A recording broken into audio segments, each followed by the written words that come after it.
सकाळी नाश्त्याला किंवा सण असू देत, उपवास असू देत, तर आपण देवासाठी नैवेद्य म्हणून शेवयाची खीर बनवतोच। तर ती खीर कशी झटपट बनवायची आणि घरगुती शेवयापासून कशी बनवायची ते मी आज तुम्हाला दाखवणार आहे। तर मी थोडेसे ड्रायफ्रूट कट करून घेतलेत आणि थोडी एका छोट्या डिशवर शेव घेतलेली आहे। तर ही मी घरी बनवलेली रव्याची शेव आहे। आणि आता एक कढई घेतली आहे, त्यामध्ये घातले गिट्सचं तूप 2 मोठे चम्मच।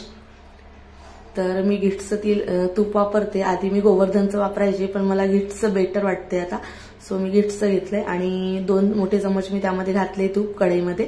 आता ते आपल्याला मीडियम फ्लेमवर गरम करून घ्यायचंय आणि त्यामध्ये आपली शेव टाकायची आणि ती छान गोल्डन ब्राऊन होईपर्यंत बारीक गॅसवर परतून घ्यायची, जेणेकरून ती आतमधून पण भाजली जाईल।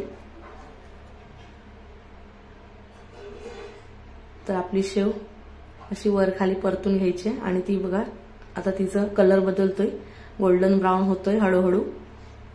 सो मीडियम फ्लेमवर आपल्याला भाजायचे, एकदम मोठ्या फ्लेमवर भाजली तर डायरेक्ट करपून जाईल। आणि थोडी गुलाबीसर झाल्यानंतर त्यामध्ये आपल्याला ड्रायफ्रूट कट करून टाकायचे आहेत। तर मी 4-5 बदाम घेतले, 4-5 पिस्ता आणि 4-5 काजू घातलेत।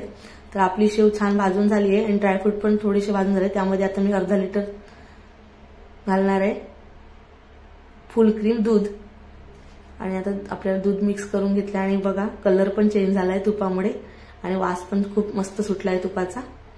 सो आता उकळी आली आहे, तर एकदा हलवून घेऊया शेव, जेणेकरून दूध खाली लागणार नाही। तर त्यामध्ये घालणार आहे नंतर 1 वाटीभर साखर। तुम्हाला जेवढं गोड हवं असेल त्या क्वांटिटीमध्ये तुम्ही घालू शकता। ज्यांना जास्त गोड आवडतं ते जास्त करायचं, ज्यांना मीडियम आवडतं त्यांनी मीडियम घालायचं। सो नीट मिक्स करून घेऊया मग साखर आणि परत उकळवायचं आहे आपल्याला। आणि त्यानंतर मी घालणार आहे इलायची पावडर आपल्या चवीनुसार। तुम्हाला जेवढ्या क्वांटिटीमध्ये हवे असेल, जास्त एकदम स्पायसी हवे असेल तर थोडी जास्त घाला, एकदम मीडियम असेल तर मीडियम घाला। सो मी घातली इलायची पावडर आणि ही पण मी घरीच बनवलेली इलायची पावडर आहे। तर शेवयाची खीर काय झटपटच बनते, त्याला वेळ लागत नाही। तर आपली मस्तपैकी रेडी झाली आहे आणि थोडा वेळ झाकून ठेवूया। मग झाकल्यानंतर काय होतं, त्याचं पाणी जरा दूध आटून जातं, सो त्यामध्ये तुम्ही नंतर परत दूध घालू शकता आणि सर्व करू शकता। तर ही झटपट अशी आपली शेवयाची खीर झाली आहे आणि आता आम्ही नाश्त्यासाठी मस्त सर्व केली आहे मी मुलींना। तर तुम्हाला आवडली तर व्हिडिओला लाईक करा।